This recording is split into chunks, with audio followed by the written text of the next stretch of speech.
Who doesn't love some debate? Film versus analytics. Each day we are breaking down a new rookie based on the Dynasty ADP, battling them out, film versus analytics. I am your host, Brett Whitefield, the film expert here at FantasyPoints.com. I'm joined by the CEO, Scott Barrett, and the analytics beast himself.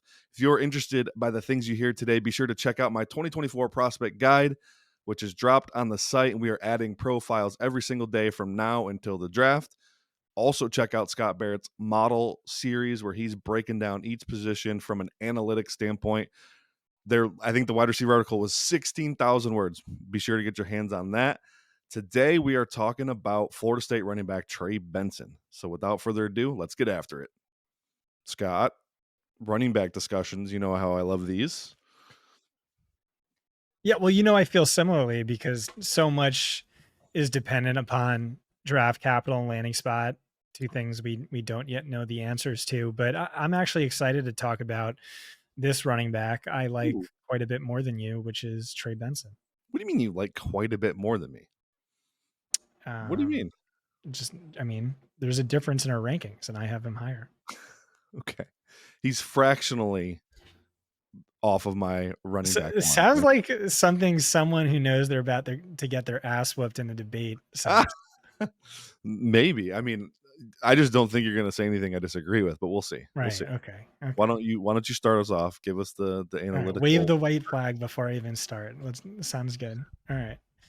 So you look at Trey Benson, pull him up on College Football Reference. You're just looking at the box score, and there's not really a lot to get excited about. And my model really did not like Benson's lack of counting stats and raw volume.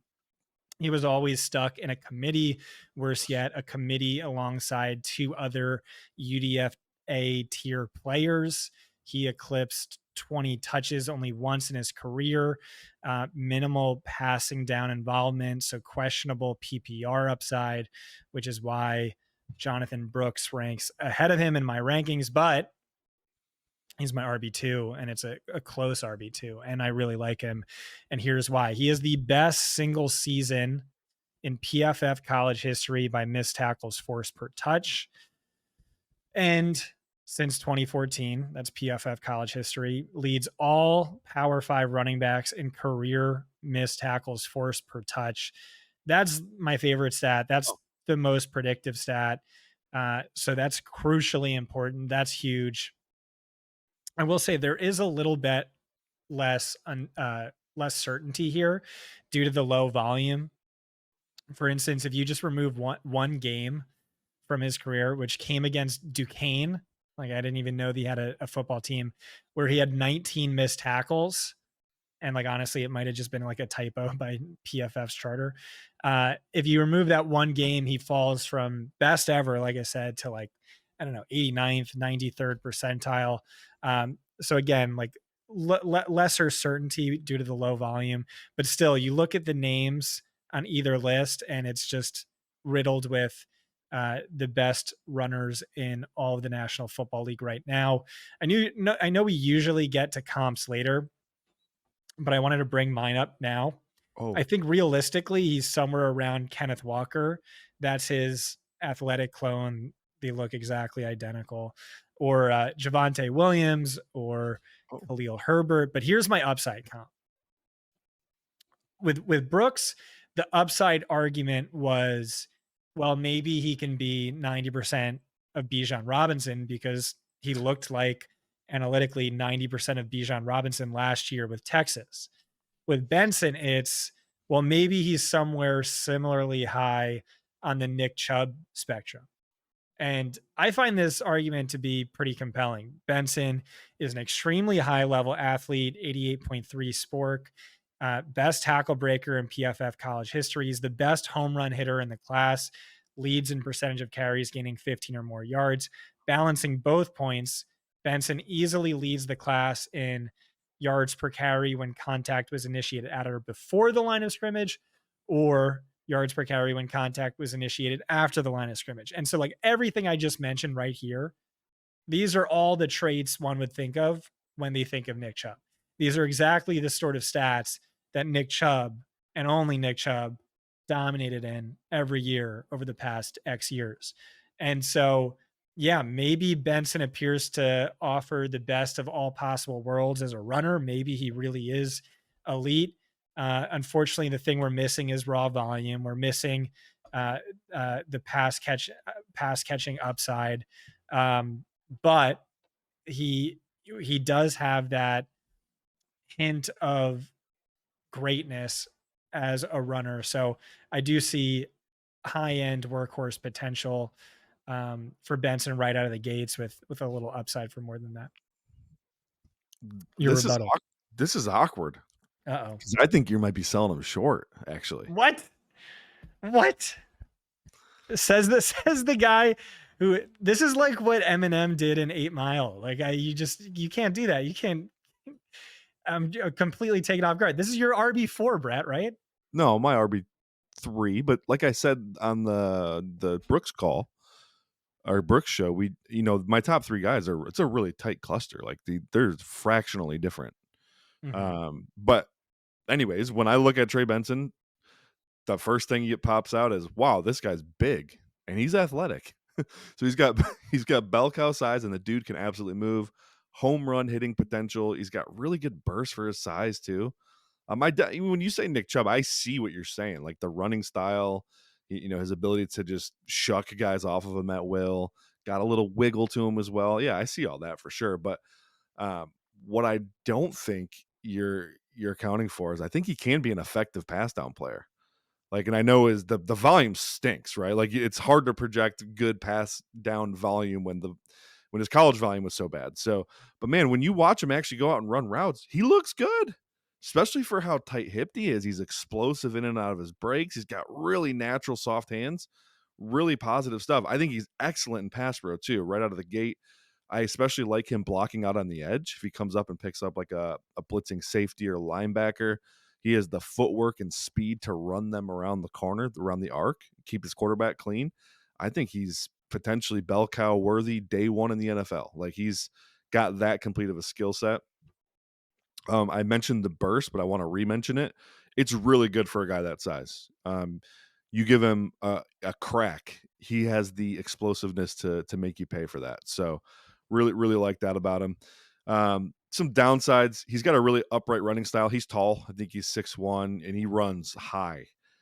He exposes his legs to a lot of hits. I mean, it's just the harsh reality. A lot of tall running backs run that way. You'd like to see him learn how to bend at the knees a little bit more and kind of absorb some of that contact with the shoulder pads. He is powerful when he wants to be. He will finish runs with the vengeance, but sometimes he gets caught off guard in that upright style. I don't like seeing as many big hits on the knees as he took. Also, his vision and pacing is kind of a mess. This plays right into my comp at the end too, which is funny. But he's got to get better. It's not that he has terrible vision. It's just that sometimes he's indecisive with his vision, and it creates false steps in the backfield, especially on like stretch zone or any kind of toss plays. Like he will pitter patter around a little bit and get himself in trouble. Penetration ends up rearing its ugly head, and he gets stuck back there sometimes. It's unfortunate. I think some good coaching can coach that out of him because I like I said, I'm not willing to say he has bad vision, but I just think it needs some tightening up. He needs to get a little more disciplined with what he sees, feel confident in that, and just go. Um, and then lastly, that lack of resume as a pass catcher is a red flag. It is weird. You see this in college all the time, though, Scott. Like a player can be good at something, and their coach will never ask them to do that. And I know you just had Jim Nagy on your show recently, and he cautioned us about another player. I think Malachi Corley, like, hey, don't penalize him for what his team didn't ask him to do. I think that's true for Trey Benson as a pass catcher because I do see the traits you want to see to be an effective pass catcher. Yeah. So like analytically, it's hard to make that case when he never led his backfield in catches or receiving yards, and he had a career high of 20. But I will say he was hyper efficient on a per target basis. So yeah, maybe you're right. Maybe there is upside there, and something that lends itself towards more targets in the pros is being like a freak elite runner on the ground. Leads to more playing time overall. You're talented with the ball in your hands on the ground. Why not also through the air? So that's something that's important and valuable. do you have any thoughts on his limited volume being stuck in that three-way committee?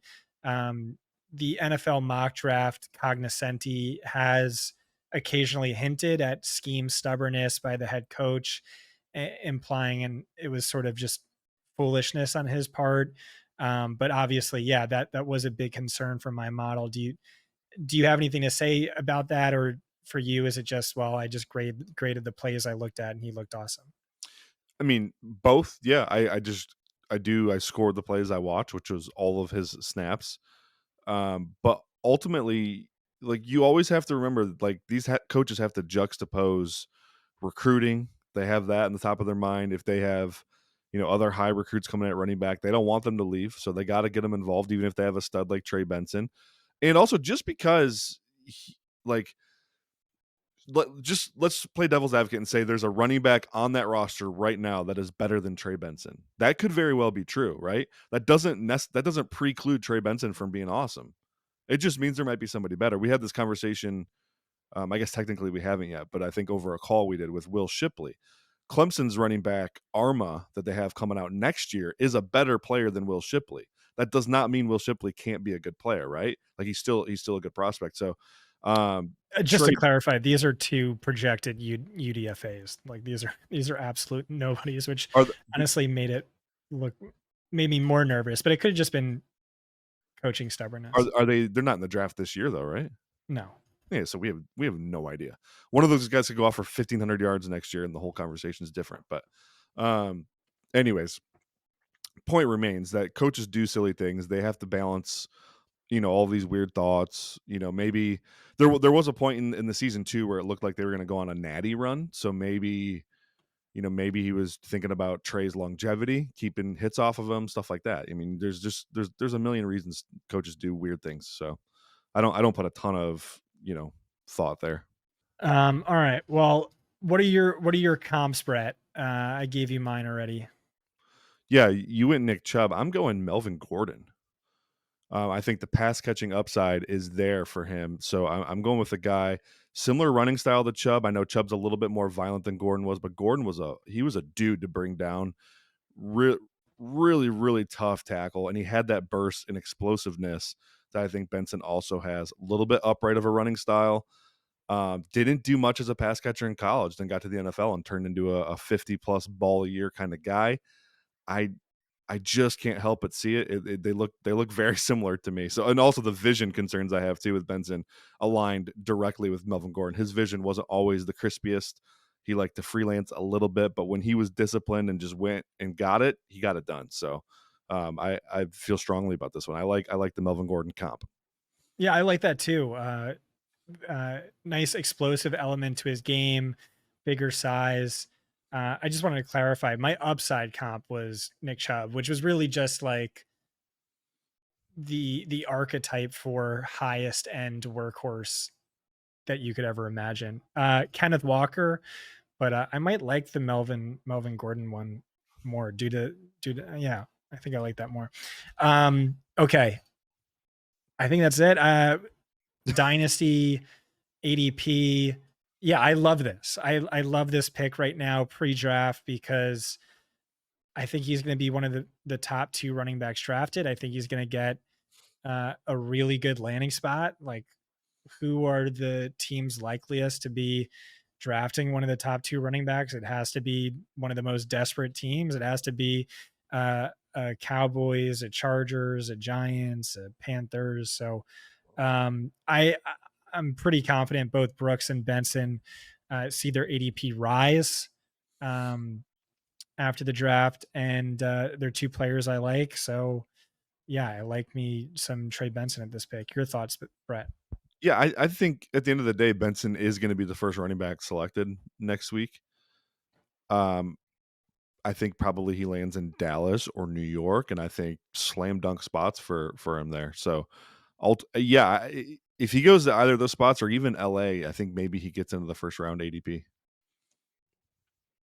I mean, he definitely would, I think. Yeah, But and if you're drafting and need a running back, then yeah, that's great. I'd stand pat and draft him. awesome. All right. Well, I thought there was going to be a little debate, and then and you tried to one up me by saying I sold him short. I love it. Yeah. So another guy we're aligned on. That's a good sign. Uh, our combined hit rate when we both really like a guy is pretty great. So check, nice big check mark for Trey Benson.